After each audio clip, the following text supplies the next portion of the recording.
I Don't Like That podcast is available wherever podcasts are sold. No, they're free on all those platforms.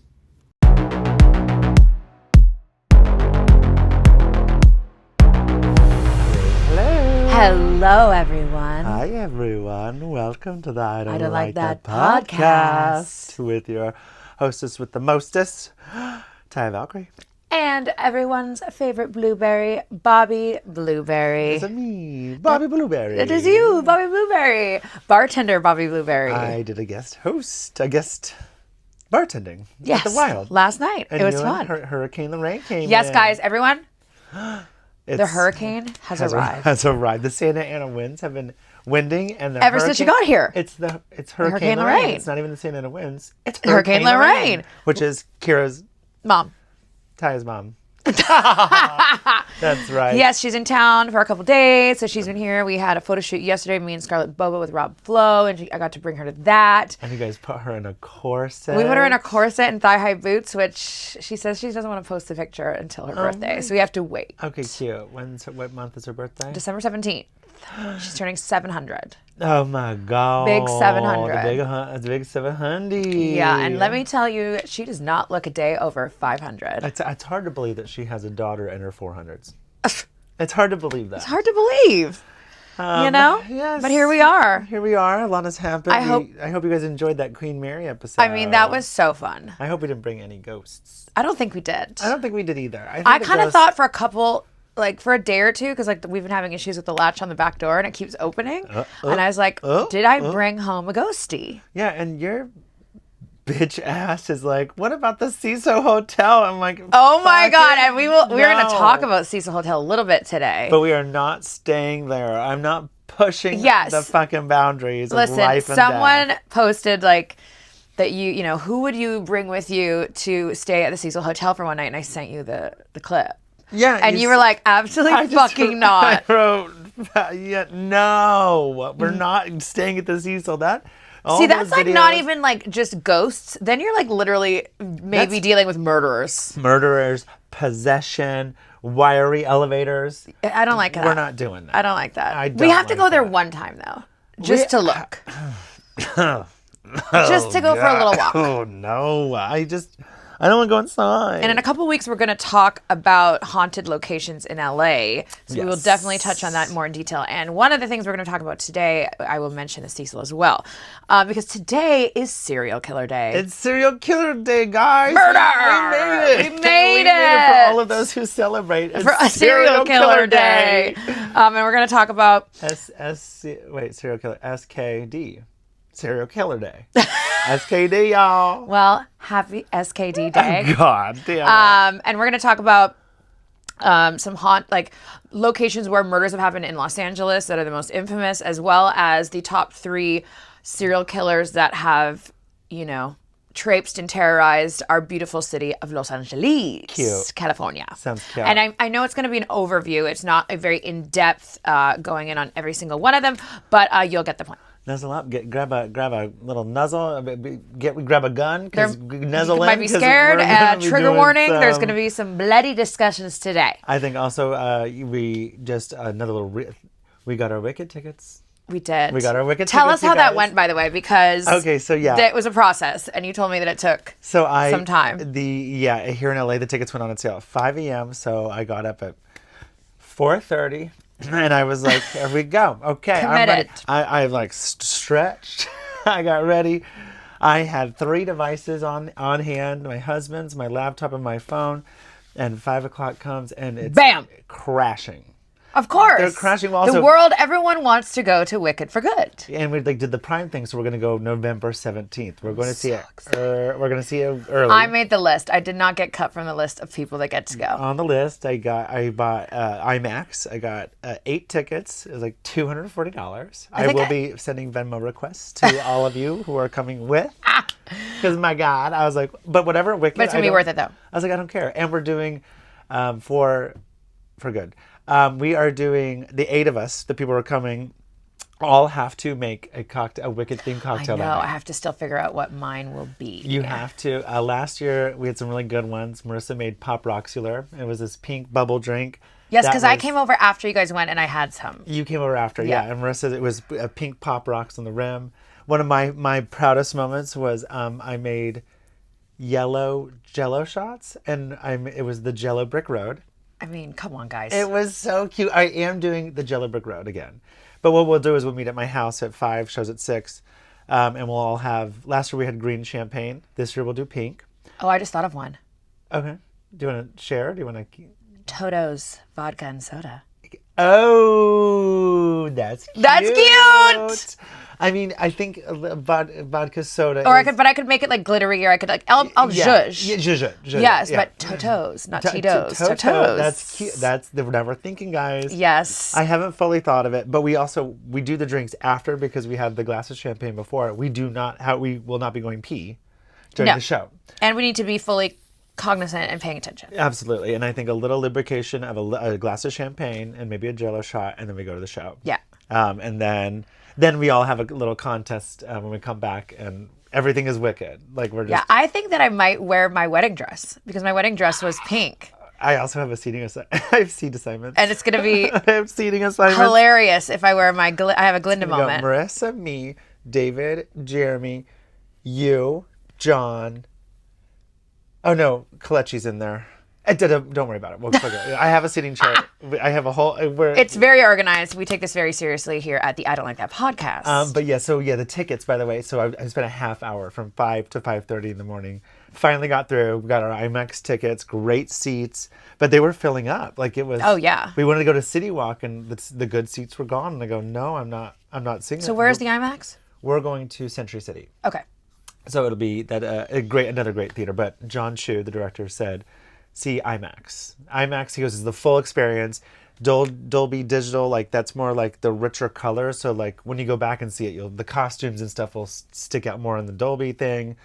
But yeah, we're doing IMAX, and I got the tickets, and we're going. We're going to Wicked. We got to dust off that wedding dress. You got to dust off the wedding dress. I haven't opened that box in several years. That was the light of this episode. So. And today, unfortunately, in pop culture, we lost an icon. Oh, that's right. Today we did lose at 79 years old, Diane Keaton, rest in peace. Oh my God. Fashion icon, star of cinema and television, and I always felt like she would be so relaxing and have warm energy and be awesome to hang out with and have a glass of wine and eat charcuterie. Come on. And David worked an event tonight with Jane Fonda was there, and they're friends, both activists. And David was like, it was sad. Oh my God. So, our thoughts and hearts go out to the family of, and anybody who's a fan of Diane. Yeah. Which is a lot of people. Yeah. Miss Annie Hall. Loved her. The glasses, the hats, the fashion, the looks, the personality, all of it. Like the very talk about like she was never married. She had 2 kids. I was reading a lot of things about her today. And, what an icon. So. And it's like, And that's young. Sorry, but 79 is too young. She did make it to 800. She did not make it to 800. But what I do love is like just someone like her is very inspirational. Like just be you. Absolutely. Be you and be kind. Yeah. And like what else do you got to do? Bring the good energy that you want to project into the world. Yeah. So this episode is I know it's about serial killers, but we're gonna dedicate it to you, Diane Keaton, and your memory because I think you would like this. I think you'll appreciate the camp and the charm that we're gonna take this horrible subject and turn it into and the bucket. We got bucket hats, me and guys. Winnie. The bucket hats are back. Winnie. Bobby said absolutely not, and I said yeah. Winnie is our Andy Richter. Andy is our Guillermo to Jimmy Kimmel. Yes, Winnie. Winnie is our Fred Armisen to Seth Meyers. So Winnie's over here in a bucket hat. She's ready to go. And I am not. Yeah, you didn't want it. So anything you want to tell us about this outfit going into this? This is your serial killer. This is I just wanted to wear this. I just feel like you wear this to kill someone, and they're gonna be like, they're gonna find a piece of that fur on the body. They're gonna be like, we don't know if it is from a boot. They're gonna go. These furry boots, though. I'm gonna wear these wear these on my birthday. They think a yak did it. Yeah, I'm gonna wear these on my birthday, and I needed to just put them on because they make me happy, and they match the hat. And we should talk about your birthday, but let's end it so we end on like a nice. Okay, let's do that. So because this is gonna be a very tough episode, a lot of information. I'm wearing what I think would be a great serial killer outfit, very inconspicuous. It's giving Ted Bundy. It's giving Ted Bundy. It's my personal favorite. Jeffrey Dahmer. Jeffrey Dahmer. Yeah. You couldn't find the glasses and you're mad about it. I had Jeffrey Dahmer glasses and I couldn't find them.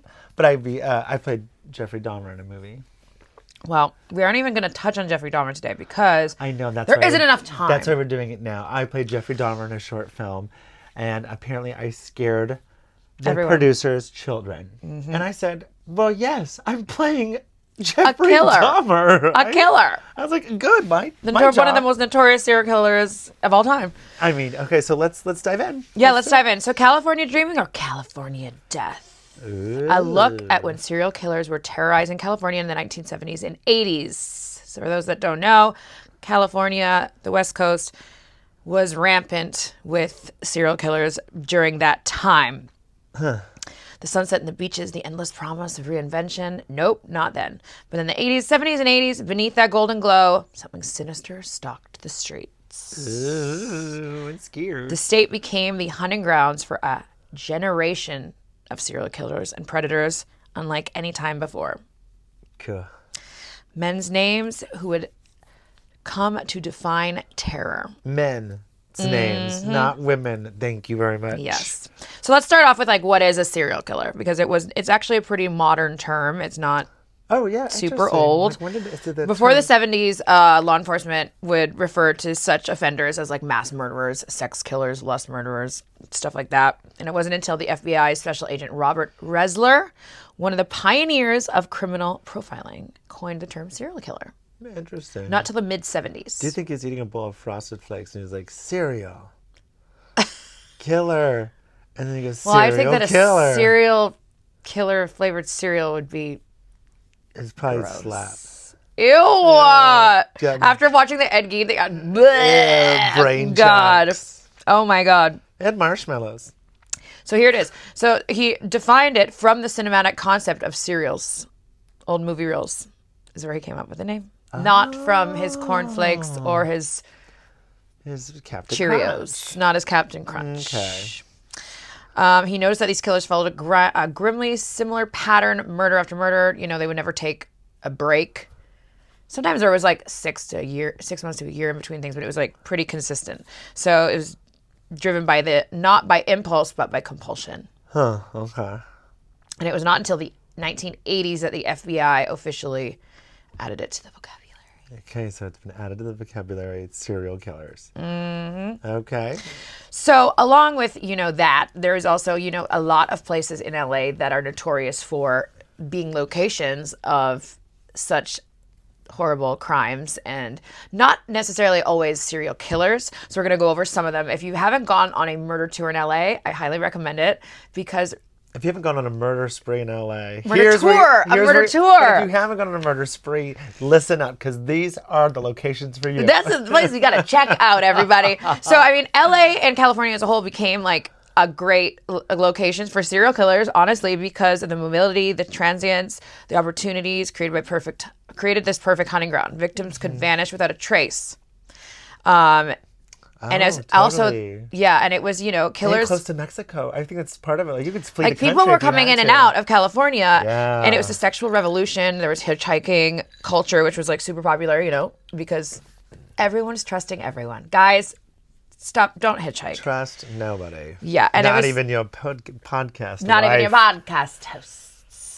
And there's a lack of modern forensic tools, obviously, at this point, too, right? The science is constantly evolving. Right. It's not something that, we get to it, it's finished, and no, it keeps blood evolving. Spatters and the DNA and the fingerprinting. carbon. Fingerprinting was so much harder to track and to find matches because there wasn't, a giant computer database where you just put them in and you find out if they exist, if their criminal records exist, kind of thing. Right. Okay. Tell me now. Yeah. Right. Obviously. So here are the 5 most devastating murder locations in Los Angeles. Ooh. Hold on to your hats, everybody. Okay. Hold on to your bucket hats. Hold on to your bucket hats because we're going on a deep dive. All right. So, of course, everyone knows about the Manson family murders. Of course. One of my personal faves. At Cielo Drive in Benedict Canyon. Oh, David was in Benedict Canyon tonight. Oh. No, he was in Mandeville. I've actually gone to this house, to this location. You cannot see anything from the street because it's one of those really, really narrow, winding streets in the hills. And there's a massive gate in front of it. And I'm sure that they don't people like us going up there and going, trying to peek. There's Trying to some peek. bones around here. Yeah, exactly. It was, August 8th, 1969.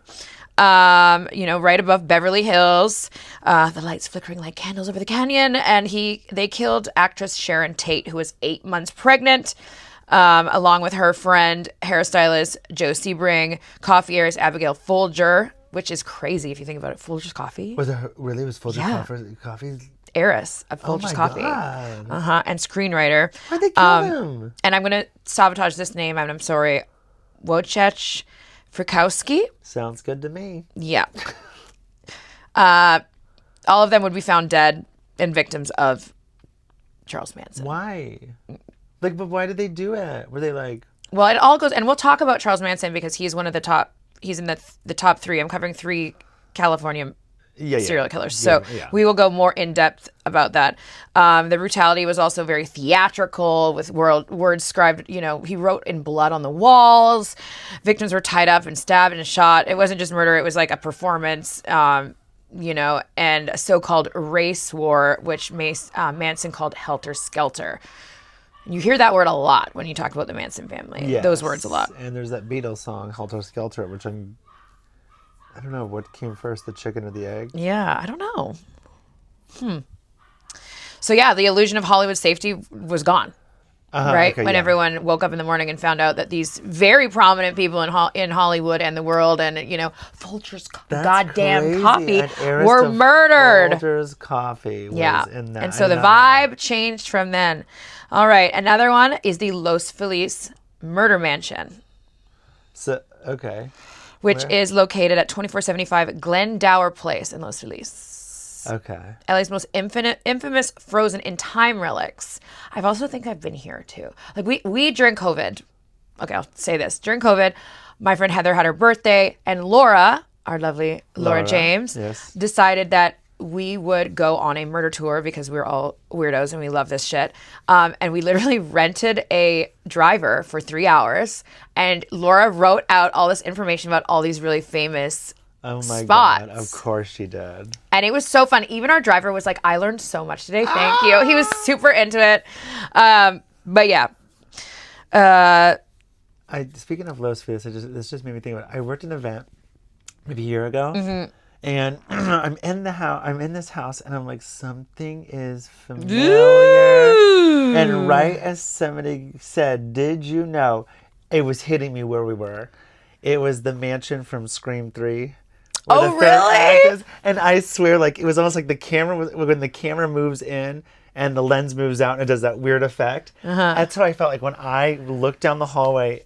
I was like, oh my God. You got it. God, you were in it. I'm in the Scream house. And then I started just like... Ghostface is the fun thing about catering is that you can just like kind of walk wherever you want.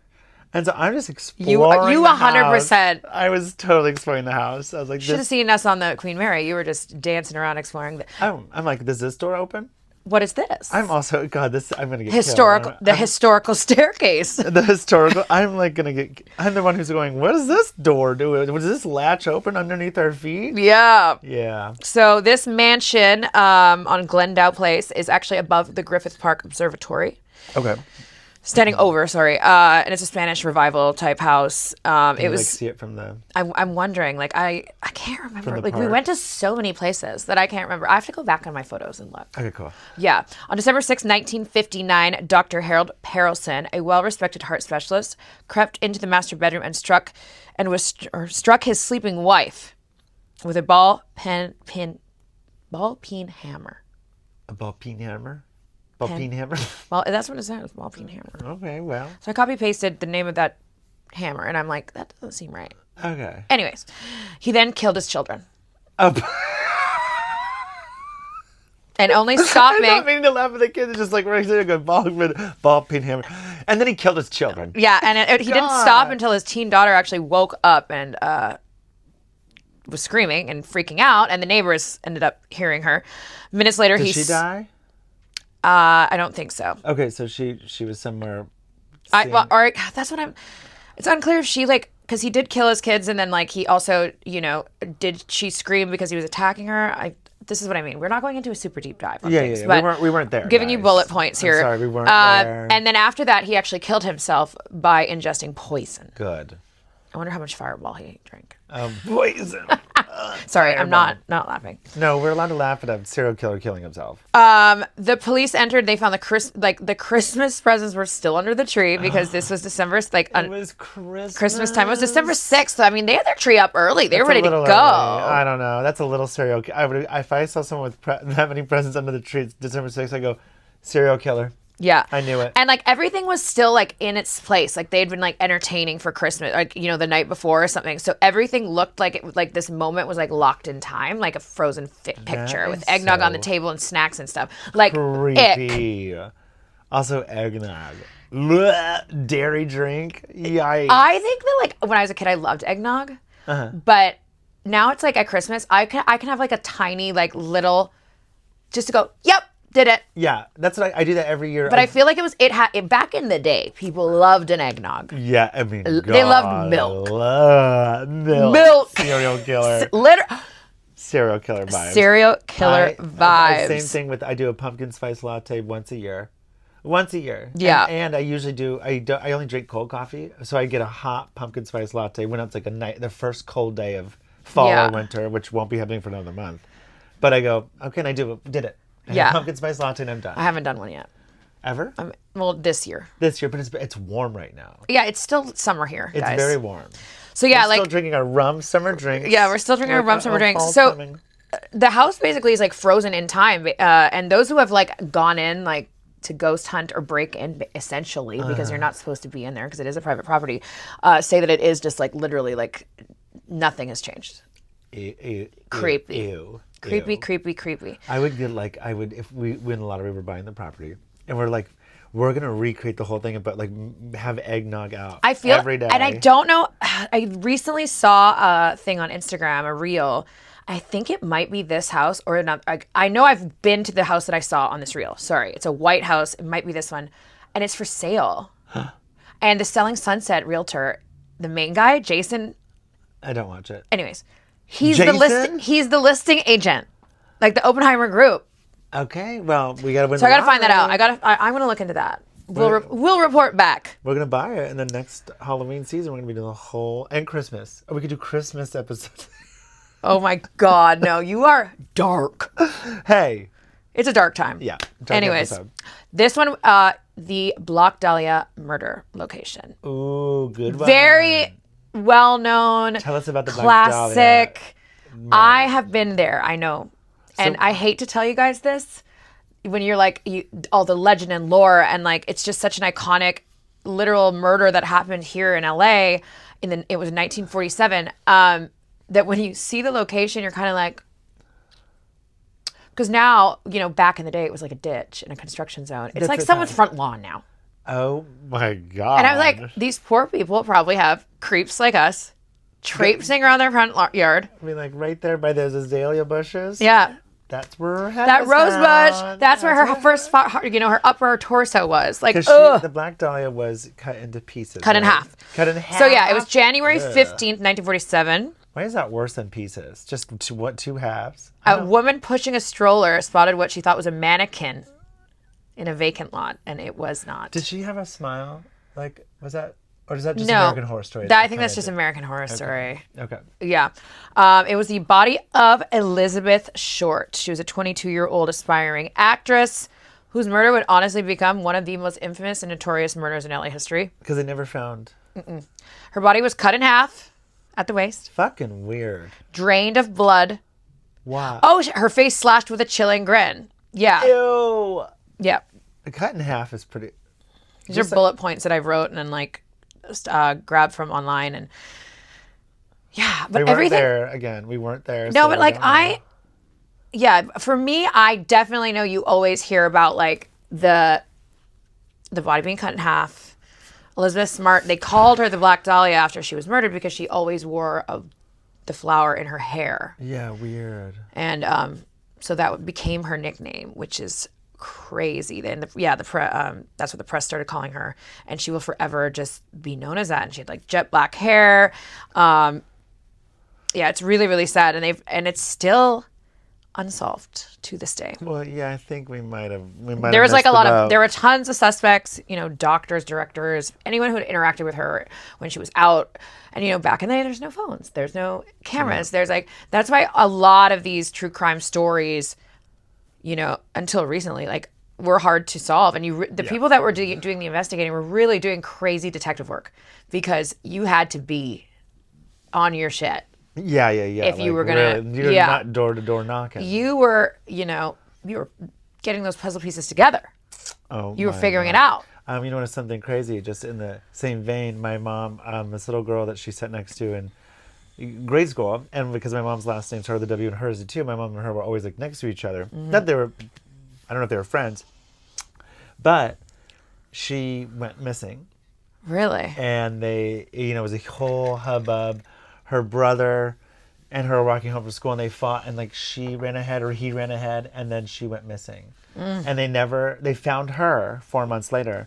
Oof. Never found out who the killer was, or they had suspects. 30 years later, because of technology and science, it was the janitor at the school. Yes. And they found out who it was and was on trial. That is what is so interesting and fascinating about forensic science and things like that, is because, yes, there are cold cases from... It was a cold case. Yeah, cold cases from years and years and decades ago that now are being solved because of the DNA, being able to DNA test properly now. Yep.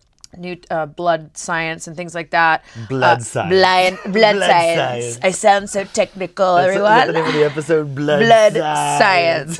With Taya Valkyrie. Why did you tip your hat? Why do you tip? I don't know. Tip a hat when you say blood science? Apparently it's making me want to... fucking done. End of episode, you guys. What the fuck? I killed him right here. Okay. Oh. In case if you're listening, she just tipped her hat when she said blood science. And why? I didn't know you had to do that. A furry bucket hat wearing scientist would do that. Anyways, the Black Dahlia still to this day remains unsolved. So let's kind of listen. That would be so fucking sick if they were able. Should we go solve it? Should we solve it? Should we go to the Rose Bush and go, I found Hello, something. blood. You missed a From finger. 1947. So, all right, let's moving on to number 4, the Wonderland murders. Have you ever heard of the Wonderland murders? I've heard this term. What are the Wonderland murders? So this is 8763 Wonderland Avenue, Laurel Canyon. And Wonderland. Okay, go on. It's a street. Something. And yes, Wonderland. Okay, I'm sorry. That's why it makes sense. The job that I worked for 3 months, I drove up to Wonderland. And when day. John and I were looking for this, like for a house, when we bought this one, there was a house for sale on Wonderland Avenue. Mm-hmm. And I literally go, oh my God, how close is that to the Wonderland murder house? And it was like a block away. Oh my. Okay. So now tell us. And when you drive to this, because I have been here, it looks like the smallest, tiniest little shit apartment kind of tiny house. I drove. It's like a skinny, like 2-story kind of looking apartment-y thing. Skinny, but they're like it's from that area. I mean, yeah. Okay. So what are the Wonderland murders? So this happened obviously in Laurel Canyon in the summer of 1981. 4 people were bludgeoned to death in what police describe as one of the most brutal crime scenes in LA history. You know, the word bludgeoned is one of those words that really sounds like what it is. It does. Like, actually, yeah. When you say bludgeoned, you go, I know what that is. No, I got it. Bludgeoned paints the picture of a bludgeon. Bludgeoned to me also just makes me think of like, this is very... Here we go. Gross. Well, it's dark. This is dark, guys. And for the record, we're not making light of any of this. No. We're just trying to educate the people. Yes. And also, it's Halloween season, spooky season. So why not? Yes. Bludgeon makes me think of like, you know, like someone with like a big stick, like that. It makes me think of like Bobby from, England with Jack the Ripper and somebody bludgeoned somebody. Yes. Yeah. Very Jack that. Very Jack. Very Jack. Very Jack. Very Jack. That's another one that Jack the Ripper is a whole other case. I know. I was thought about him earlier. I was like, Jack the Ripper is a good one too. Yeah, and he's like, that was recently they thought they like solved it, but no. But there's also that was England. Yeah, it was England. Back in the like day days. There's also a part of it's like, oh, we figured out Jack the Ripper. We're like, you're a little late. Yeah, I think he's dead. The Black Plague has passed. Yeah, like guys, we figured out how to solve the Black Plague. Oh, cool! It's 400 years later. Yeah. So yeah. So back to Wonderland. The victims were members of a drug dealing group who had recently robbed Eddie Nash, a powerful nightclub owner. And he was very involved in organized crime in Los Angeles. And this is 81. So also this like nightclubs are like, oh yeah, how like, you know, getting in and not getting in and stuff like that was like a big deal. I feel like it was probably like very grimy underground, like mafia vibes. Fun. At least in my head, that's how I see it. Suits. Yes. With the suits, so the colored suits. Like very Scarfacey. Yeah. But LA. Cool. Like, yeah. You know, mounds of coke on the table. Yeah. Yep. Get your feet off the coke. So basically they were murdered because they had already robbed this guy. And he, you know. And there's like a little tiny. He hit them with lead pipes. Yeah, and the walls were covered in blood. It was very revenge, no holding back. Legend. And it was very strong link to porn star John Holmes, who may have orchestrated the robbery. And really? Then it turned on him and turned into this massive Hollywood scandal. Because also John Holmes is like, you know, you say porn star from the 80s. I mean, he's like one of the most famous, at least male porn stars of all time. You know who John Holmes is. And I wonder if there's a part of like why he also became so famous, just like, linked to murder. Yeah. Linked to like a murder of several people. Yeah. You're about to say an 80s porn star. I was like I'm going to know. And I'm like, oh, the only one that you know. I recognize. Yeah. And so now, obviously, like I said, the house still stands. It has been. Well, then there's Victor Moulding.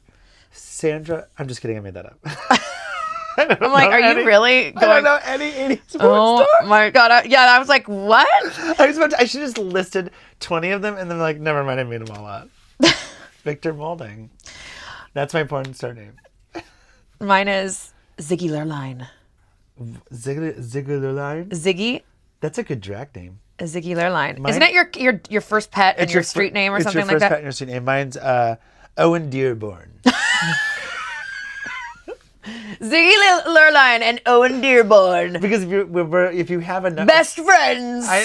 I'm tired of people like when they're like, oh, I'm Gertrude 39th Street. No, just pick the closest street with the name. It's not, the number thing isn't funny anymore. That's not funny. It's not funny. Ziggy was our first cat, and Lurline was the first street I lived on. Also, and it's like, I just thought I should say, it's actually better, because I lived between two streets, Dearborn, or it could have been Owen Lamar. Owen Lamar? Owen Lamar is kind of works. Lamar is like such a creepy name to me. Sorry, Lamars. I like the other one. Owen Dearborn. Owen Dearborn. Dearborn sounds like it could be like you're rich. You might have a house in the Hamptons. Yeah. You wear boat shoes. Yeah, I think someone was trying to fool somebody when it came to naming Dearborn Street because it was not a rich neighborhood. Yeah. It was cute.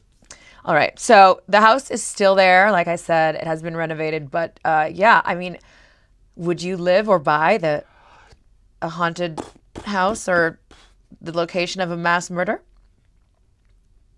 No. Depends on the coupons and how much. How much are you taking off for this blood splatter? Yeah. And also, how long ago was it? And also, no. Yeah, I don't know if I could do it. I don't think I'd want. I don't want. Like, I mean, I wouldn't be surprised if at your house someone's like, oh, there was a murder in the bathtub. Oops. Also, how long ago was this? Was it in 1925? Yes. Yes. Was it somebody smoking a long cigarette in the bathtub and then they get drowned? By the cigarette? No, I think they just had too many wines. Bathtubs. Yeah. They had too many wines. Pills. All right, so the last location on this list, and I will say there's so many other crazy stories that come out of LA, like O.J. Simpson, where O.J. Simpson, that's a good one. Yeah, because there was a lot when I put this list together. It was hard to pick 5 because I was like, unfortunately, there's been a lot of tragedy in the city, and we hear about it a lot. So number 5, is the Menendez family mansion. Ew, cool. And I'm sure everyone knows about the Menendez brothers. There was a series that came out last year, Monster Season 2, which basically was a retelling of Yes, what they did in murdering their father and mother in their home. The Menendez mansion is actually very close to here. Cool. It's about 5 minutes up Sunset to the left in Beverly Hills. We gotta go. Sherry made me go and drive by it. And it was actually very underwhelming. For some reason, I thought that, and also you have to remember, like this happened in 1989, and that house was probably sickening in 1989. Oh yeah, right. The fucking some of these leftover architecture. Yeah, and it still looks exactly insane. Yeah. What's so cool about these Netflix not docs, but Netflix shows retellings is like them reopening the case. Yes. This has been happening from a lot of these documentaries, docuseries, just even storytellings.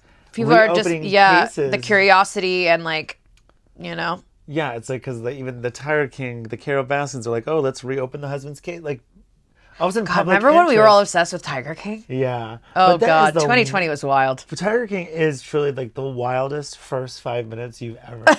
Gun tone, alligator wrestling, tiger, blah, blah.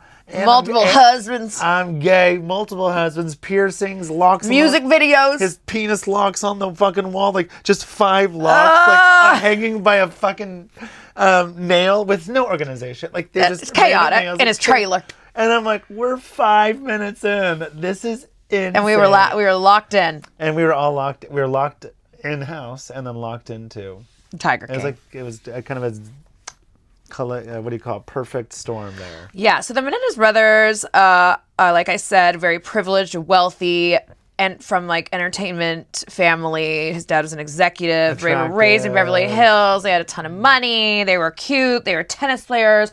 They definitely wore polos and had boat shoes. Just saying. They probably wore multiple polos at the same time. Yeah. And if you watch the show, I always thought it was, I hate fucking boat shoes. They go along with like a certain type of person that I can't. Yeah. The preppy, Hampton going socialite. What if you're on a boat? What if you own a boat and like you're like, I'm gonna keep my boat shoes are not gonna look like traditional boat shoes. They're gonna look like this. They're gonna be furs. I got it. Fur slippers. Okay, So it was August 20th, 1989. Lyle and Eric Menendez killed their parents, Jose and Kitty, while they were watching TV. They literally came in and shot them. Why is Kitty multiple times. Such an 80s mansion mom name? Yeah, Jose and Kitty, and they were literally sitting watching TV like a normal evening. And they were shot multiple times with shotguns. Like, do you know if they're like that was in like from behind or in front? I think from the front. Like they came in through the house. Yeah. Yeah. But also, it wasn't just like a shot. It was like they shot them multiple times. Like they're dead. But also, wasn't the father abusive? Yes, there's like in the case itself, like allegedly the sons say that they were sexually assaulted and abused by their father, and there have been people that have gone on the record and said that he had also sexually abused them, like some musicians and things like that. So there is something there. I personally think he did, horrible things to his sons. I'm not saying that what they did is correct because it's not. You should never kill anybody, but it is interesting.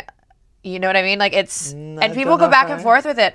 And the thing is too, like, I think some people are evil spirits and should be dead. I mean, I'm just saying if you're gonna. But his mom too, like. No, the mom. But I'm just saying, like the father. If like you're sexually abusing your underage children or anybody, I mean that I don't. I'm sorry, but like, be dead, be gone. Yeah. Just evaporate. Don't exist anymore. If you're gonna be that evil spirit in the world. Yeah. Be gone. Controversial take. I am pro death penalty when it comes to something like that. Mm-hmm. Get rid of that spirit. Get rid of that thing on earth. You are evil. You did evil things and you deserved it. Yeah, and they are now in jail. Obviously, Lyle and Eric. The reason that they were caught is because they confessed to their therapist. Yeah. and that's how they were eventually caught. And But also, they were don't you put in think jail. They're driven to that point. Yeah, and you they don't just kill people with your father's shotgun because he didn't give you the Corvette you wanted. And that's the thing too. Like after their parents were killed, after they killed their parents, they went on like shopping sprees. Like they were not like being low key. We'll just put it that way. Okay, but like, what do you call that? Like when you shot retail therapy. Oh my God! You kill your dad, and you're like, you know what? Someone made me feel better. Go shopping. A Rolex. A Rolex. But then you tell your real therapist, and she turns you in. Yeah, That's why retail therapy. Oh my Lord. Okay, wild. So yeah, they were put in jail. Yeah, it was messy. They were put in jail without the possibility of parole, which is why after this series came out last year, like their case kind of started getting attention. Now it is said that the entire family is being pro, like giving them to turn it over and make it so that they can apply for parole. Okay, yeah. That they can get parole. Because I mean, they've been in jail for years and years let and them years. out. Yeah. I guess here I don't like that podcast. We're like, let them out. Yeah, and they televised the trial, so that was why it became like this huge national. Well, two good-looking white men, athletic. It's like that's gonna garner. Yeah. Luigi Mangione. Very that. It's just like people love. And like remember O.J. Simpson too? Like they had like lots of cameras in the courtroom for that. The thing is, if you want to be a serial killer or like whatever, I guess like be ugly, because people don't care. But if you're some hot shot, Jesus people Christ. are like, oh hell yeah. Yeah. Yeah. You're like, yeah. Yeah, like the sure. world like became obsessed with them because obviously they were rich, they had money, they're white, they were crying on the stand. It was just the drams. Everyone loves the drams. The drama. Like I said, the mansion is still there on Elm Street. It's been renovated, resold, but a lot of people say it's on haunted. Elm Street? That is close. North Elm Drive, Drive. Yeah. North Elm Drive? Yeah. Over it's the Beverly Hills Flats? Yeah, it's like close. But you know the flats versus the hills, right? Yes. The flats. Yes, it's the flats. It's on Elm? Mm-hmm. I was on Elm like last Thursday for Yom Kippur thing. Well, you're probably right there. Oh so yeah, that's that. But I would. So does it have an address? Yes, it is 722 North Elm Drive. I was at 7. I'm not going to say the address. You were close. I was on 7. I was on the block. I was house. If you were living in that house and you were a kid in the 80s, you would have trick-or-treated at this house. I wish I had my phone on And you know me. that they probably had full-size chocolate bars at this house. They had full-size chocolate bars. Oh, yeah. Oh, my God, the best. Yeah. So, like I said... the parents are dead. The parents are dead. The kids are in jail. So those are like top 5 kind of known murder locations in LA. But there are a lot of places companies that do murder tours and things. And I think it's interesting. If you're a true crime fan, it's interesting. And can you just list all 5 of them right now just to... So the Menendez family mansion, the Wonderland murder location, the Black Dahlia's murder location, the Los Feliz murder mansion, and the Manson family murders, which happened on Cielo Drive. Cool. All right. Cool. Okay, cool. Thank you. Do you have anything to say about that? Any of that? I want to say... Do you want us to go to the Menendez house and wave at it? I don't need to. I was just there. You basically... I was just You broke bread with people that probably own that house now. Oh my God. I was literally on 7... Yeah. In the 700 block on Elm. Yeah. And I go there a lot. Mm-hmm. Okay. So now we're going to talk about the 3 kind of most known serial killers connected to Los Angeles. Okay. Which means Jack the Ripper's out. Jack the Ripper is out. Dahmer's out. So yeah, Los Angeles, full of demons and dreamers. Cool. Here are the 3 worst and most infamous LA serial killers. LA serial killers. And listen, the list of LA serial killers was quite long. Oh. And I was like, And yeah, the 70s and 80s, not cute here. I'd be a great serial killer. Oh my God. I'm charming. If I disappear, everybody. I'm smiling. It was this guy. No, but here's why I'd be a good serial killer is I'm not going to kill you. I'm not going to kill you. I'm not going to kill my friend. But, all my friends, when they find out, they're going to be in the document. He was so nice. He was so smiley. They always say he was such a charming guy. I don't believe it. I don't believe he killed. But I'll tell you, I'm going to be a serial killer. Here's how I'm not going to kill. not going bludgeoned. I'm not going to we're use not a doing shotgun. Messy. I'm not going to do the plastic bag over the head. I'm not drowning somebody. You're not going to do any of it. Oh, pills. I'd be the most boring serial killer. There was like Poison. just everyone's ODing. Poison. I just do poison. Poison. That's it. All right, so here we go. Great. I'm so happy to be working with Bobby Blueberry today. You're safe. Don't worry. So, oh my God, if you get fucking killed this week, they're gonna have this all on video. Yeah. And then I'm gonna be number one suspect in all the attention I would get. oh my But you God. would be dead and I'd be sad. Jesus Christ. This episode's fun. Lots of Bobby's secret thoughts are coming out. Yeah. All right. Number one. We are going with someone we've already mentioned, Charles Manson. Charles Manson and the Manson family. Come on out. Has been featured in multiple movies and TV shows, everything from documentaries such as Chaos, The Manson Murders, and Making Manson, and films such as the 2019 Charlie Says and the 1997 film The Manson Family. He is also referenced in the Quentin Tarantino 2019 movie Once Upon a Time in Hollywood. I didn't love the movie. I actually liked it. I didn't. I thought there's this little thing of rewriting history where like they beat him up and Sharon Tate lives. And I was like, I don't know. There's something weird about that. That I'm like, no, she died. Mm-hmm. Okay. So and Margot Robbie's feet are in it. Yeah. So Los Angeles, has seen its share of horror and death, and a few names that come up all the times throughout the canyons with so much dread and fright.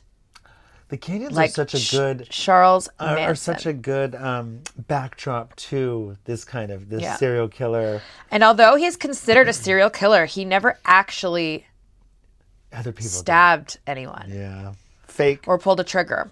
Charles Manson, you're fake. He was a manipulator, a prophet of chaos, and an architect. Cool.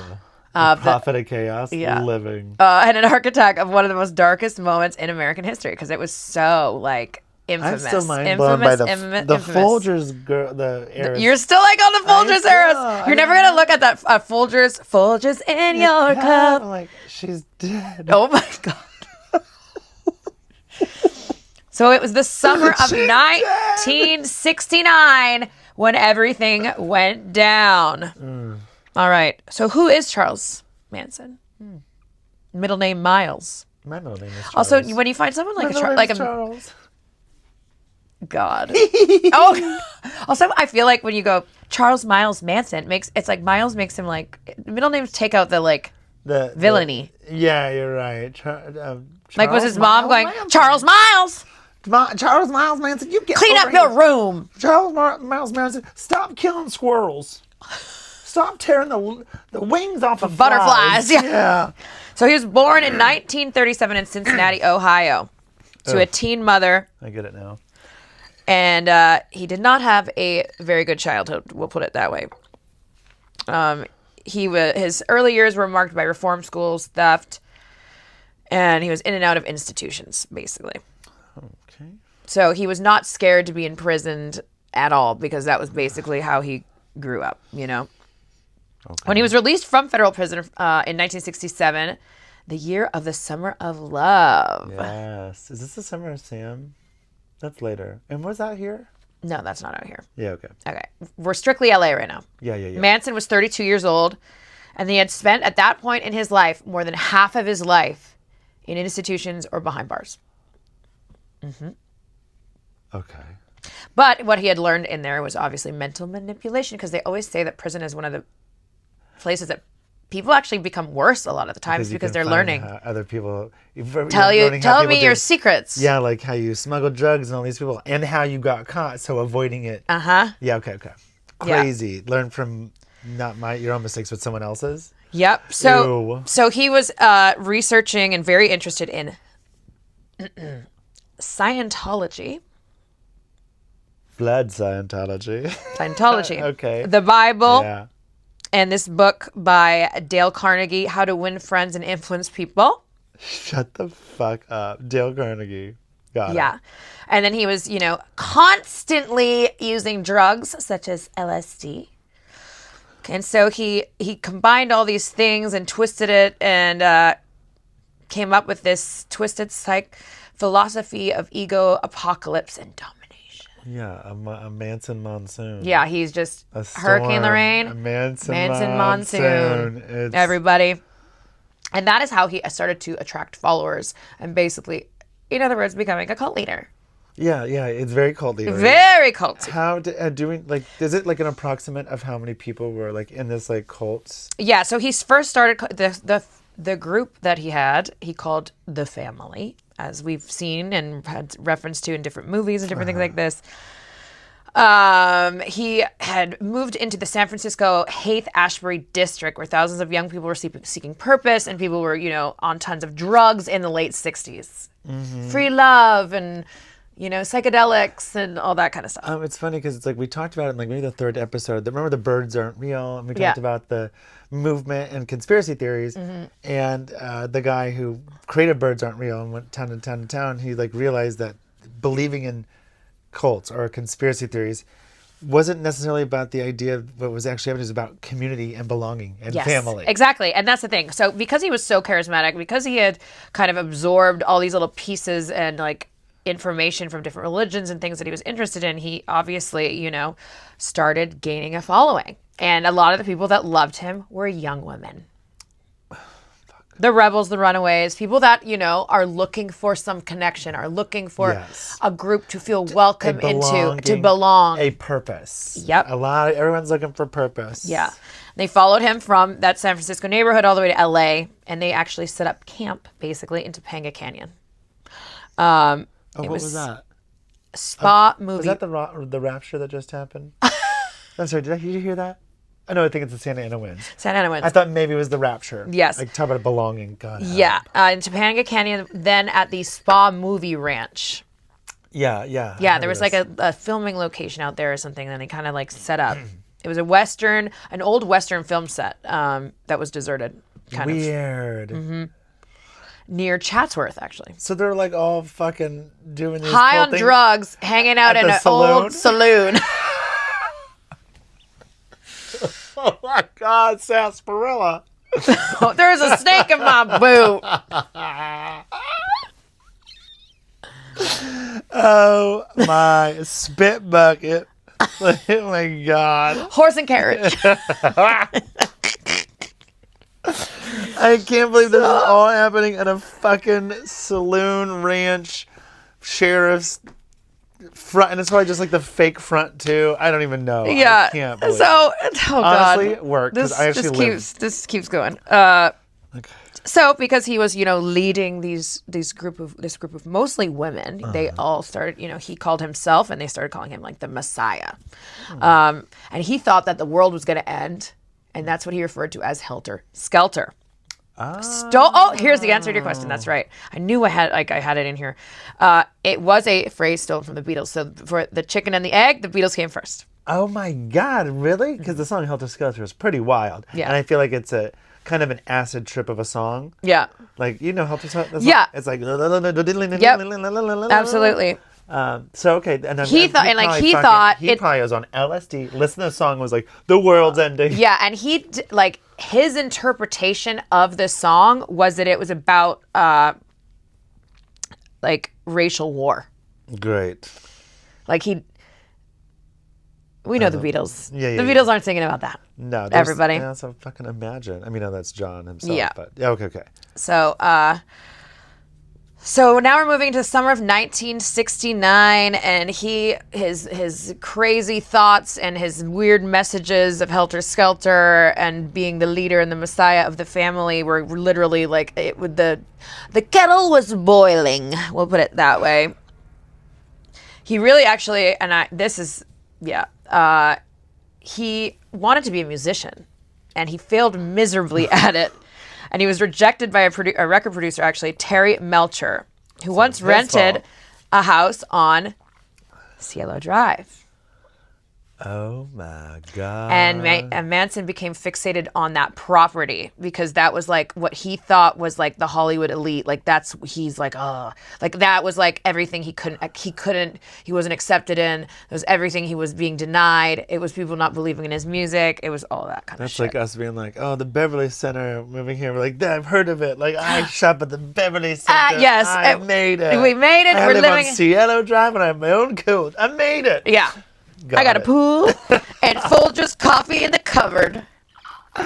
Okay, we do not have Folgers. No. No, I don't drink Folgers. No. No offense. To Folgers. Unless you want to sponsor us. I love Folgers in the morning. Love Folgers. So on August 8th, 1969, he sent 4 members of the family, Susan Atkins, Patricia Krenwinkel, Linda Kasabian, and Charles Tex Watson to that house. I already hate him. With the instructions to kill everyone. Make it witchy. Oh, right. So they killed him. And then they did the drama. And then they did the drama. Because also you have to remember this is also prime, like at the beginning of like the whole satanic panic stuff. Right. You know, like everyone was like, if you pentagram, you're like, you're a devil worshiper. Like everyone was kind of out of their mind. So he was like, just like, yeah. Making it witchy though, we like witches. Don't say that. What? Yeah, don't ruin the witches. Yeah, we love a witch. Well, we love drama. And he did it. This is hard for her. Inside the house, Sharon Tate was there and she was 8.5 months pregnant. That's sad. Along with, her friends, like I mentioned, Jay, Abigail, Wilczek, and Stephen. They were all killed. And the word pig was written on the front door in Tate's blood. Oh my God. Yeah. Why pig? Because death to pigs. Like he was very like fixated on that. Like I think that was just like his enemy, right? He probably just viewed that as like the enemy. It was maybe a name for the enemy. Okay. Pig. I think. Okay. The next night he actually instructed more murders. This time of Leno and Rosemary LaBianca. A wealthy couple in Los Felices as well. And they carved death to pigs in Leno's, the husband's, flesh. Because that's not like I know that. And also wrote more bloody, gross, disgusting messages on the walls. Like it was all like symbolism and like obsessive, weird. They've been taking too much LSD probably for like weeks. They've been hanging out in the saloon and they don't know what is going on. I just feel like if I was in this, there's a snake in my boot. If I was in the group of killers and someone wrote pig, I'd go, why pig? We'd be running around making witch stuff, and they go pig on the door, and I go, but why'd you write pig? And they'd probably go, you don't get it. Get out of the cult. Like, yeah. Oh, come on, guys. Yes. And like one of his main intentions, because this is, during this time period, he really wanted everyone to think that this was done by the Black Panthers. Oh. Okay. Because he thought that it would like trigger Helter Skelter, which was the race war that he was trying to create. Okay. Yeah, all right. And instead it just made people go nuts and the city of LA be absolutely terrified and the Beatles were probably like, hysterical. Oh no, that's not what the song, oh no. Because people were like Helter Skelter and End of the World and Race War, and they're like, oh no, that's not. Yeah. That's not what the song means. Yeah. Could you imagine if someone took your song and were like, the morning after. Tried to take the morning after and was like, oh, this is actually this is for the big race divide. Like, yeah, no. It's about being hungover and doing too many shots of Fireball poison. And there's someone in my pool. And his name is Bobby Blueberry. Oh my God. Check his pulse.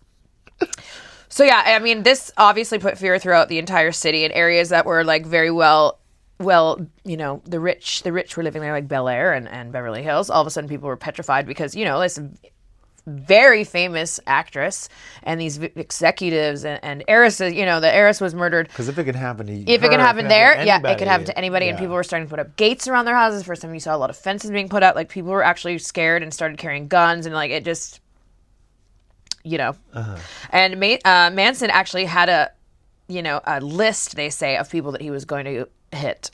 So it was not good. When he was finally arrested, he was arrested because thanks to an unrelated raid at the Spawn Ranch. and the confessions of Susan Atkins, one of the original people that went and killed Sharon Tate. Oh, shit. Okay.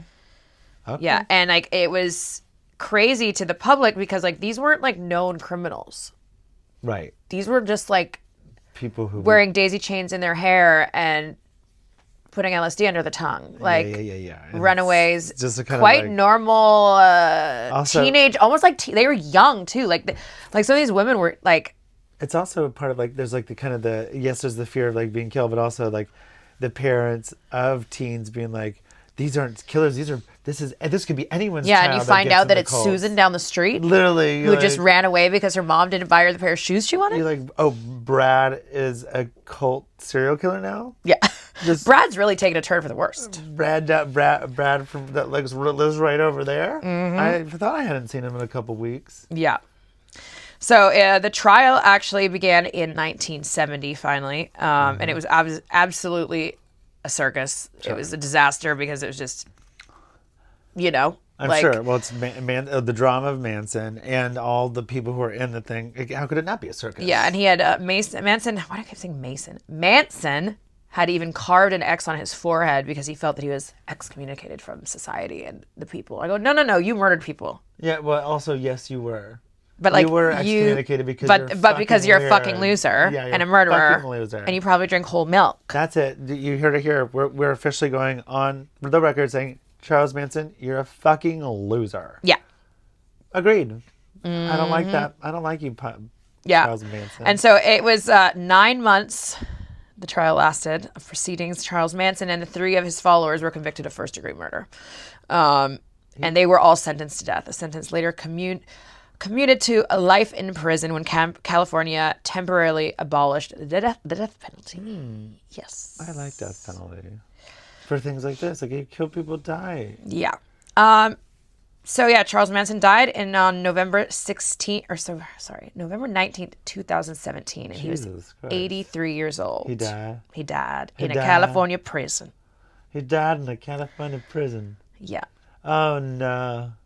Our hearts do not go out to you, Charles Manson, and family. Yeah. Maybe family. I don't know. They probably dealt with a lot. Yeah. So the house, if he didn't have any kids, did he? No, it doesn't say anything about that. I didn't read anything. Okay. All the things I read, I never read anything about him having children.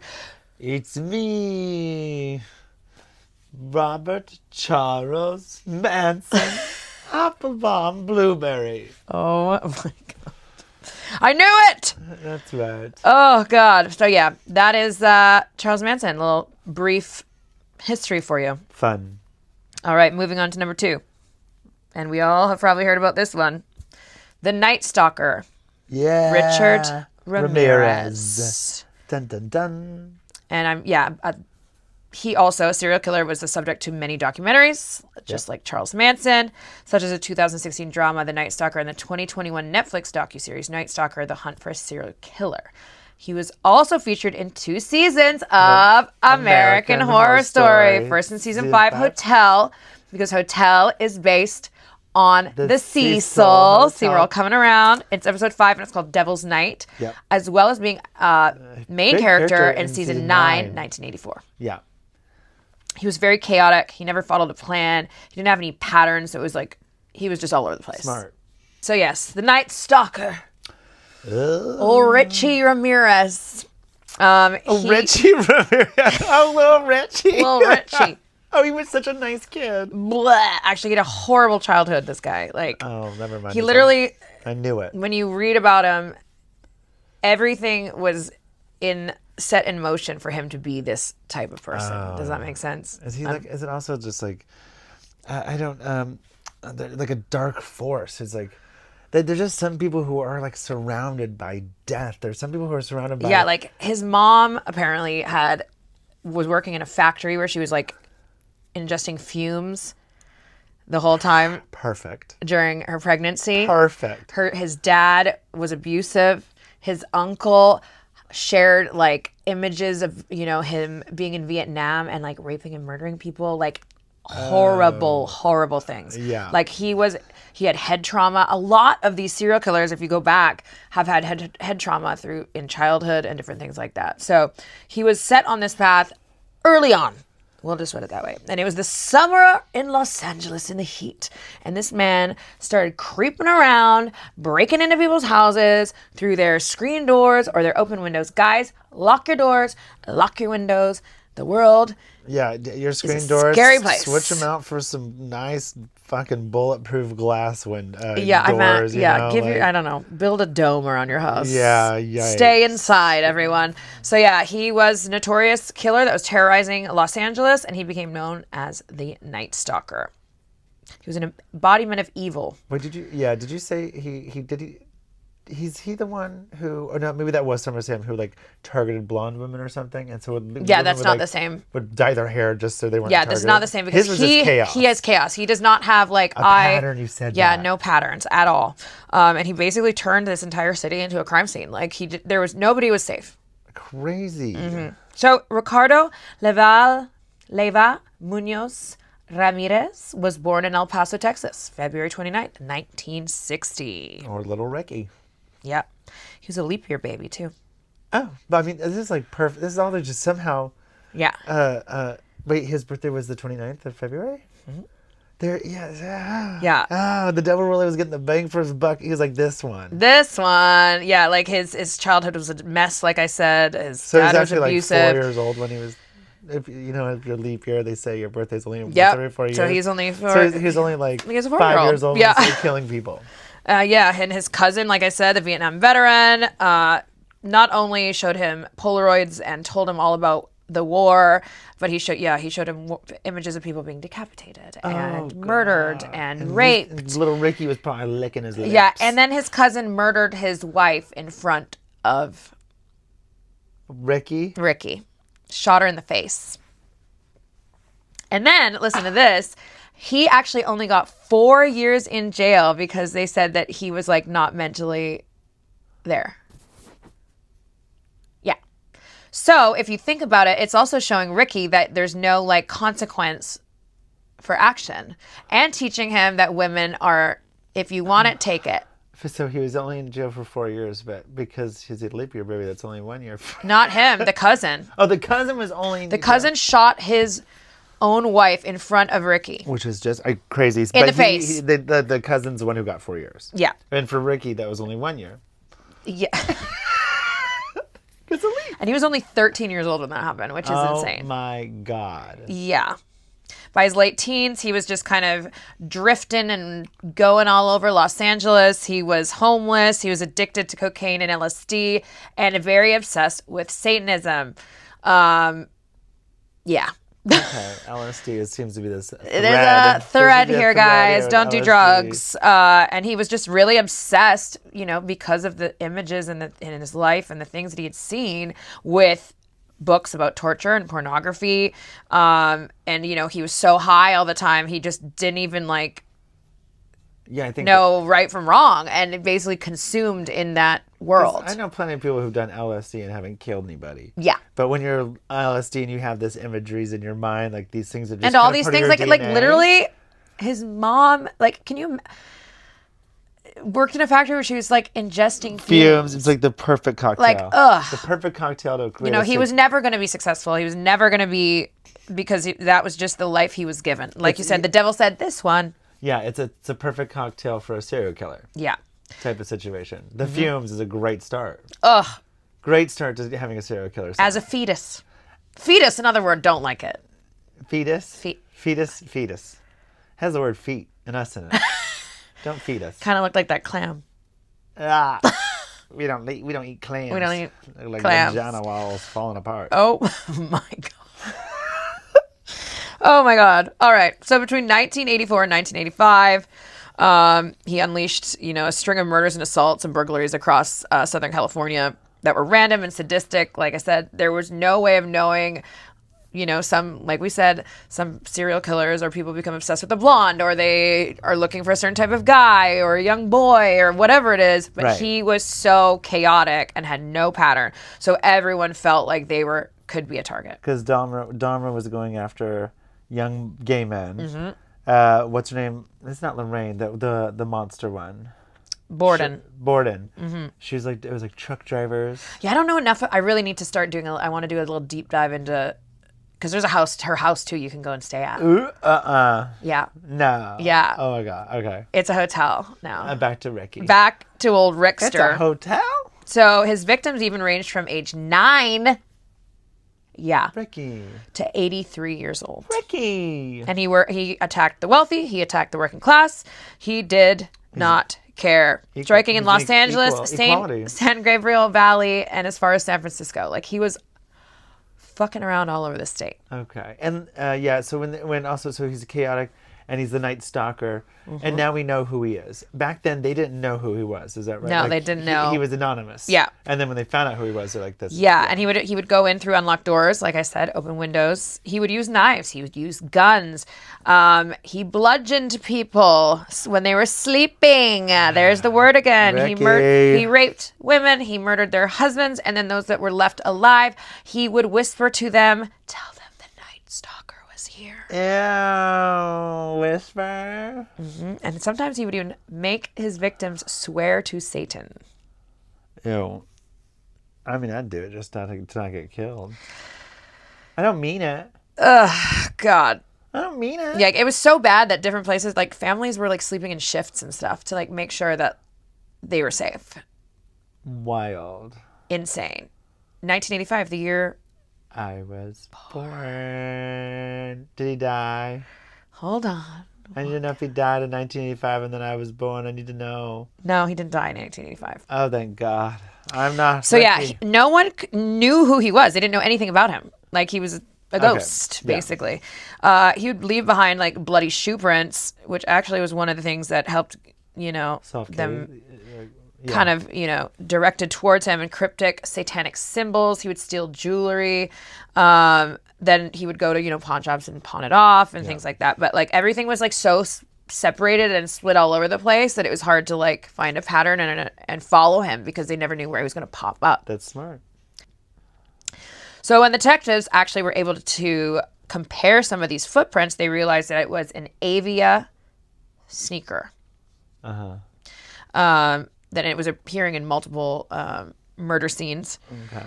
And only 6 pairs of these shoes had actually been sold across the United States at that time. What? And this is how they. And that was their first lead in the case. Oh my God. Yes. Okay. Wow. Okay. So now there's down to 6 people. And by August 1985, he had killed more than a dozen people and attacked like many, many more. But it was then that he actually made a little mistake. He made a mistake. Oh, Ricky, we're coming. So yes. What did he do? On August 24th, 1985, he was driving a stolen orange Toyota to Mission Viejo, breaking into the home of Bill Carnes and his fiancée, Inez Erickson. He shot Carnes, assaulted Erickson, and fled. But this time, a neighbor wrote down the license plate, so someone saw him. Because before that, no one had seen anything, and now he was driving a stolen car, blah, blah, blah, blah. Okay. People traced the car, and they were able to actually get fingerprints in the car. They found the car and got the fingerprints. Okay. And he was already in the database because, of course, old Rickster Ricky. was in the system because Rickety Rick over here was already in the database because all the things. Yeah. Because he's been being a piece of shit. And then it was, August 30th, 1985, a picture of him was finally released by the LAPD. And I'm already born, so I can't. This is not my soul. Yeah. I'm already born, guys. Okay, thank God. And he didn't know that the picture was out and that people actually knew who he was at this time. And he walked into a convenience store in East Los Angeles, and people were pointing and whispering and going, "Oh my God, is that Ricky? Is that old Rick? Is that Rickety? Rickety Rick? Over here? Is that the Night Stalker?" Oh my God, that's totally the Night Stalker. When he realized that people figured out who he was, he freaked out. And he ran into the streets, but the streets came for him. What happened? A group of bystanders, people that were in the neighborhood, the word got around, and they basically ambushed him and chased him down and beat him until the cops could get there to arrest him. The neighborhood said, "Not today." East LA said, "No, bitch. East LA, good luck. Good luck." Good luck. Let me tip your hat to you. And also, well done, East Los Angeles. Yes, this one's for you, East Los Angeles. Yeah, and they took him down. And they waited for the cops to come, and he was finally arrested, and it was time to go, Ricky. All right, Ricky. So Rick, playtime's over. Ricky's behind bars. Is he dead? I need to know if he's dead. Oh, my God. So his trial began in 1988. And it, became a very huge spectacle, as always. They really loved to, make these a show at this point. Is he, cute? No. He actually, it's... No. He's not cute. No wonder. He also, here's some other little fun facts in my research. Because he's cute in the show. But He's not cute in real life. He looked really casting. fucked up, actually, because of, all his years of drug use. And he notoriously never brushed his teeth. So he had really bad breath. I'm getting my And teeth some cleaned. of his surviving victims, that was one of the main things they said about him, is, his breath. Because he's whispering. Yeah. I want you to... Night Stalker. I gotta go, get a mint. Do you want some... Do you want some dentine ice? Yes! Richard Ramirez. Do you need... You need some mouthwash. Yeah. Oh my God. And during his trial... Sorry, I'm just imagining him whispering to somebody, tell him the Night Stalker. And the person's like... Oh my God. Mentos. He's like, what? What was popular back then? Mentos, fresher. Can you imagine when you're scared for your life, but you're like, oh. Yeah. What? Well, And then he's like, what? No, it's a condition, my breath. It's like, no, you don't brush your teeth. what is that condition though? When they say that you have bad breath, there's a word for it. Not gingivitis, but There's a word for it. I Anyways, know. you know what I'm talking about. Yeah. It's gonna come to me, and I'm just gonna yell it out at some point. Okay. So the whole time he was in court, he was just smiling, never cared, was so just nonchalant. He had carved pentagrams into his own body. He was yelling "Hail Satan" to the crowd. It was just disgusting. And they had so much evidence on this idiot. Yeah. Ballistic matches, shoe prints, fingerprints, stolen items. And he was convicted of 13 murders, 5 attempted murders, 11 sexual assaults, and 14 burglaries. That's it? And on November 7th of 1989, he was sentenced to Death? Did they do it? And when this dead? quote is insane. And I saw this on a couple websites, and I'm like, I hope this quote is horrible, but I saw a couple places, so I'm like, okay, it must be true, but this is fucked up. Okay, so is this what they said? When He said to them when they were like, you are going to die, you are sentenced to death, and he goes, big deal, death always went with the territory, see you in Disneyland. Oh. Yeah. Ew. And listen, I'm just doing research over here, guys, so... If I'm wrong about that, I apologize, but that is what I saw in several websites. And I was like, this man, gross. So he ended up spending his sentence in San Quentin State Prison, and he remained on death row for over 2 decades. He did die. He died. Everyone. We did it. In 2013 from complications from B-cell lymphoma. COVID. Early COVID. He But died from early COVID? Great, okay, good. He died. Fuck that guy. Yeah. But also I'm like, We should have killed him sooner. yeah. Yeah. He should have been Because dead. obviously, see, that's the thing with the death penalty. It's if we know for 100% fact, they knew this guy is the guy. Uh-huh. There is no questions. Everything is checked off. This is the guy. Uh-huh. They should have just done it, in my opinion. Yeah. Because if you don't know, Especially you if shouldn't. It's such a sensitive subject. People have different opinions about it. But fuck this guy. No, I'm sorry, but there's just he should be. I mean, also his poor bunkmates, that breath, in the prison. I'd be in prison, you'd be in a bunk with Richard Ramirez, and you'd smell his breath, and I'm like, I've made some terrible mistakes. I regret everything. Well, that was old Rickster. Okay. Richard He died. Ramirez. Okay, who is... And it was the people of East Los Angeles that took him down, and I love that. People of East Los Angeles taking Yes. out Richard Ramirez. All right, and our last one, and I did pick this one because a movie recently came out that is based on this killer. It is the dating game killer Rodney Alcala. The movie directed by Anna Kendrick. You might recognize this story because recently it was told in a movie, the 2023 Anna Kendrick film, Woman of the Hour. Did you watch it? Yes. I gotta watch it.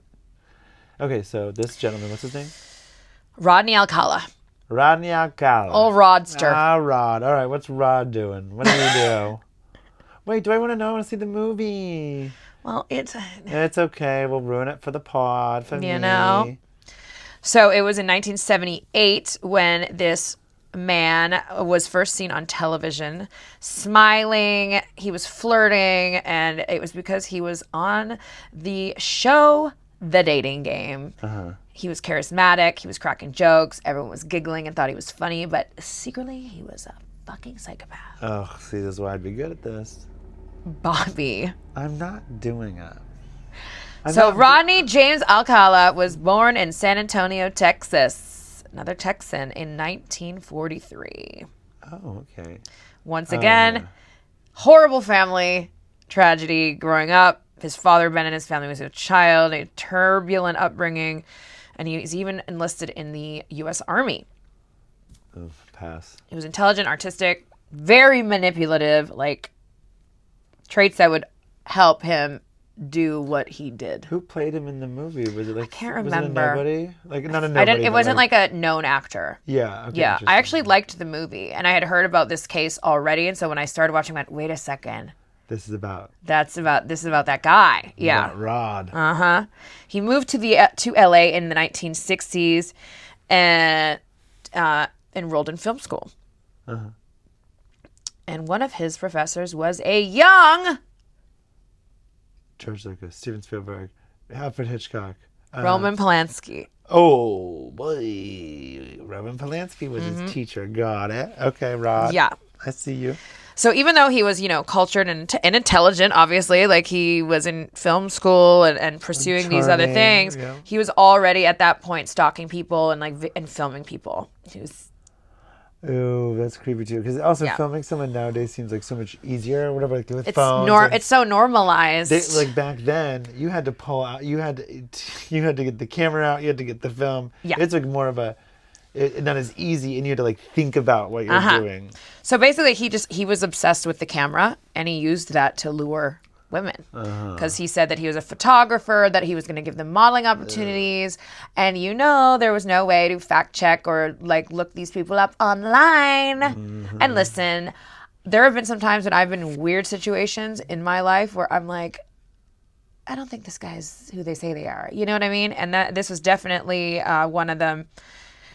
And because he was, good looking in quotations and charming, he was able to manipulate people to go and be stuck in, very precarious situations with him by themselves. This part of this story actually was the one thing that really got to me was like in 1968, there was actually someone that witnessed him luring an 8-year-old girl. Oh, Rod. Tali Shapiro. Rod. Into his apartment. She'd been beaten and assaulted. And from what I hear, that happened by the Chateau Marmont. I almost wore a Chateau Marmont hat tonight. Oh my God. I wish I did. But I wanted to go serial killer. And then after that, like he ended up like leaving to the East Coast. He was very like LA based, and then he was in New York for a lot of this as well. And then he started working as a camp counselor. Oh, fuck. And even changed his name to John Berger.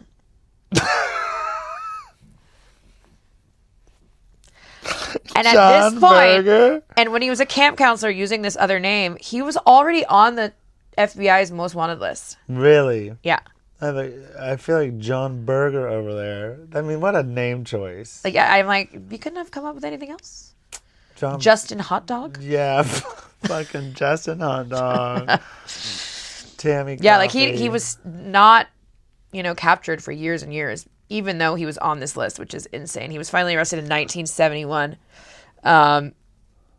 He had served only a few years for child molestation before being released, and no one knew it. But Los Angeles had just welcomed him back. Welcome back, one of these most horrible killers ever. I don't like that. I don't like that. I don't like John Berger. Yeah. So in 1978, when he was 35, he was living in LA, like I said, and he was hunting for women and victims all across California, posing as a photographer, collecting trophies such as photographs of his victims.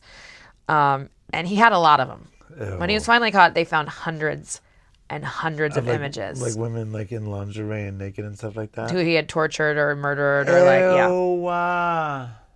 yeah. Berger. Yeah. And when he was introduced on the dating game, they introduced him as a successful photographer who enjoys skydiving and motorcycling. It was the Bachelorette Cheryl Bradshaw who ultimately actually chose him. She did? She chose him? Over the two other contestants. But then when she had an interaction with him backstage, she thought he was creepy, so she never went on a date with him. Okay. She got she said the vibes ain't vibing. Got it. Okay, cool. All right. Yeah. Basically, that saved her life but she had Trust your instincts. Trust your instincts, everyone. Or don't, because it sounds like there's hundreds of women who did not trust their instincts. I don't know. Yeah.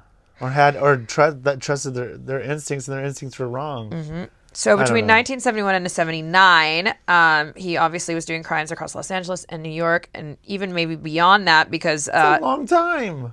Yeah.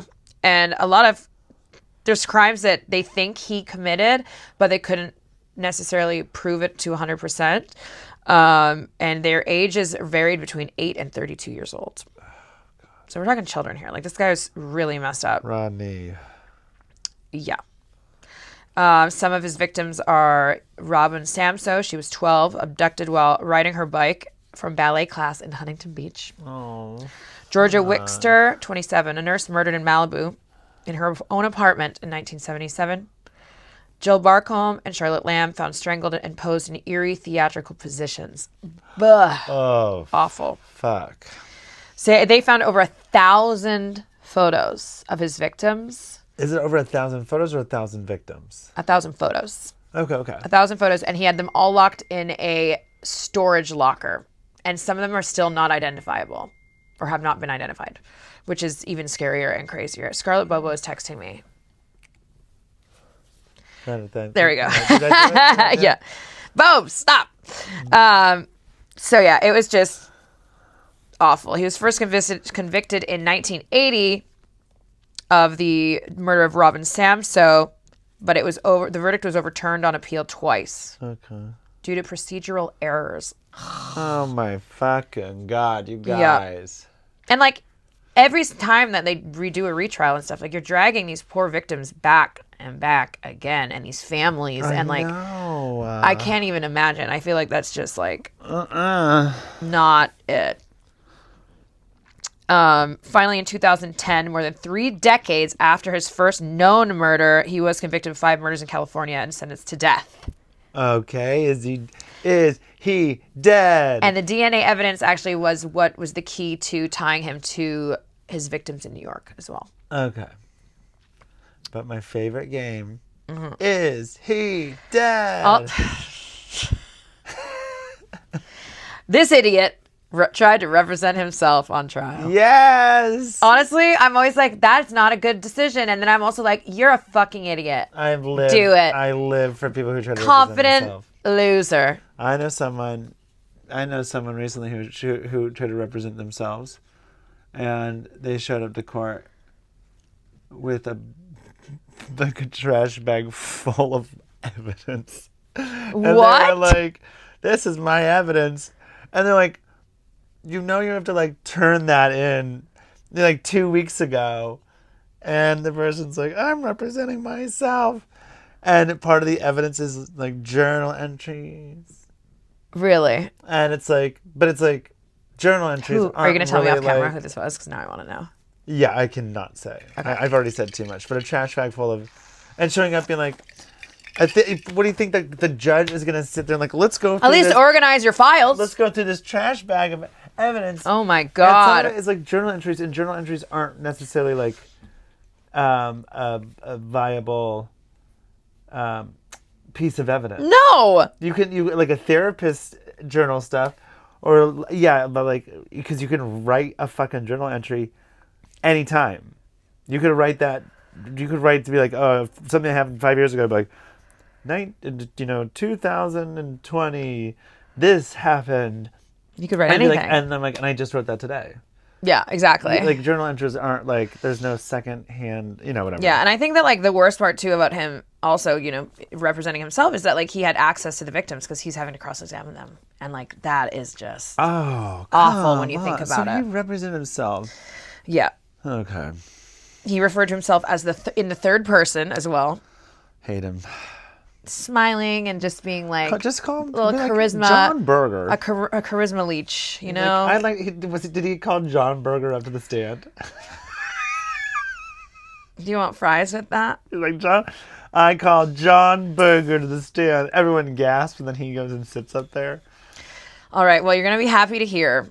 Is he dead? Jesus Christ. Old Rodster. The Rodster. Rodney Alcala spent his final years on death row in Corcoran State Prison in California. He died in 2021 at the age of 77 from natural causes. Another one that was never executed. Okay. And just lived out his days. Okay. All right. Eating snacks from commissary. He's dead. He did. He did. Hope that ramen was good. Yeah. So, although, the authorities were able to prove that he killed those certain people, they do believe that he's killed dozens, possibly hundreds of women and girls. Which is scary and awful and horrible. On that one, that he's dead. Mm-hmm. Hate him. But yeah, guys. Okay. There we have it. Okay, that was... I did a lot of research and a lot of... watching documentaries and trying to find out the facts. This is years of research. Years of research. But I hope you guys enjoyed that. Yeah, I thought that was fun. So let's just do a palate cleanser. The palate cleanser, everyone. We have, so shake it off. Shake it off. Halloween is coming up. Halloween's coming up, which means your birthday is coming up. Yes. And this is fun. So now your birthday party, there is a theme. We changed the theme. We changed the theme. We changed the date. We had to change the date because on my actual birthday, I am wrestling. But I also thought we were going to do Saturday and not so Friday. Well, I picked Friday because... Yeah, why'd you change it? Because Scarlett Boba, our friend, is working in West Hollywood on that Friday. And on Saturday, she's in Long Beach. Okay. And on Fridays, she'll be done by 1 a.m. And I want her to be there. Okay, yeah. So that was a main factor. We're doing Friday. It's going to be really fun. I don't want to give too many details because I don't want you guys showing up at my party. That would be so embarrassing. Yeah. But we changed the theme. Theme is now... It is the Goth Glam Gala. The Goth Glam Gala. Yes. Which means, basically just like an even more gothy, rocker goth. Yeah. We're just vampires a year later. Yep. I went to a goth ball at the Abbey. It's very that. But I had just gotten off work and I was like, I don't feel like dressing up, and so I went opposite and I wore like completely bright clothes. And oh my god! Out and everyone else is in goth, and I'm like, that's why the boots with the fur, the goth boots with the fur. I'm so goth. I've come 360. Come back around. Bright clothes. Yeah, so we're doing the Goth Glam Gala. Okay. And it's going to be really fun, and I'm excited. And we're going to do something here, and we have some other little plans afterwards that I haven't even maybe told you yet. But secrets. Secrets of the pod. It's going to be really fun. She'll tell me off air. Off air, right. What are you being for Halloween? You know what I'm being. No. It's right over there. I've looked at it, and I hate it. I've looked at it. The eyes? There's a couple things that are sort of the eye here. Her costume is fucking sick. And then there's ketchup lays over there. Sick. Hurricane Lorraine brought me my favorite. Sick. Okay, listen. There's hold on. no. Are you gonna make me try it? Have you never had one? No. Okay, I'll do it. This is the palate cleanser. I am not disclosing my costume yet. I wanted to be Fiero, but it was so loud. Ketchup Lay's. Ugh. All right, I'm eating a ketchup Lay's live on air. Ew, why does it look like? Okay, ready? 3, 2, 1.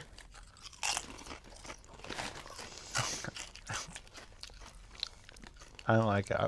Oh, they're so good. No, I don't like it. I don't like it. Made in Canada. And it can stay. Oh, it just tastes like ketchup. It's so good. No. These are addicting. I love them. She also brought me all dressed. What's all dressed? You have to go downstairs and find out. Yeah, all right. Well, that was sick. Well, guys, this has been the I Don't Like That podcast. Yeah. We hope you learned something. Ty Stay safe Valkyrie. out there. Lock your doors. Lock your windows. And Don't go outside. don't kill anybody. Don't I don't know, inhale fumes when you're pregnant. Just be a good person. Treat people with respect. Be a good person. Spread joy. And Take care of each other. and spread scaries, but like not But like murder. spooky cute Yeah, scaries. spooky I'm sorry this spooky episode cute. was a little bit darker. It's okay. Next episode will be also Halloween themed, so I don't care. Actually, next episode is you're interviewing me. The next episode is going to be an interview With me! with our special 'Cause it's guest, my Ty birthday Valkyrie. week. I have a question. So yeah, guys, thank you for listening. I'm going to go eat this bag of ketchup chips, and we'll see you guys next week on the I Don't Like That podcast.